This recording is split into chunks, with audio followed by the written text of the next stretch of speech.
কার কার লাগবে international driving licence 3 বছরের জন্য, 1 বছরের জন্য এবং 2 বছরের জন্য আমরা দিচ্ছি আপনাদেরকে আসল লাইসেন্সটি বের করে।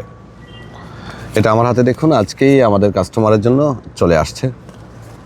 মূলত এই ইন্টারন্যাশনাল ড্রাইভিং লাইসেন্স দিয়ে আপনি বিশ্বের 150 থেকে 180টি দেশে ভ্রমণ করতে পারবেন।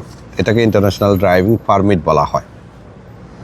আর এই লাইসেন্সটি বানানোর জন্য আপনার প্রয়োজন হবে 1 কপি ছবি, আপনার পাসপোর্ট থাকলে পাসপোর্টের কপি, আর আপনি সৌদি আরব অথবা যে কোনো দেশের একটা লাইসেন্সের কপি, আসল লাইসেন্সের কপি আমাদেরকে দিলে হবে। আমরা সর্বোচ্চ আপনাকে দিনে দিনেই আপনাকে আপনার কিউআর কোড অনলাইন করে দিব। আর মূল কার্ডটি হাতে পেতে, যেহেতু আমাদের এই কার্ডগুলো আমরা রিয়াদ থেকে জেদ্দা থেকে ইস্যু করি, তো হাতে পেতে একটু সময় লাগতে পারে, হয়তো সর্বোচ্চ 2 থেকে 3 দিন। তো যাদের লাগবে ইন্টারন্যাশনাল ড্রাইভিং লাইসেন্স এখন বিন মিশেল ট্রাভেলসে পেয়ে যাচ্ছেন এবং সব থেকে কম রেটে। ধন্যবাদ।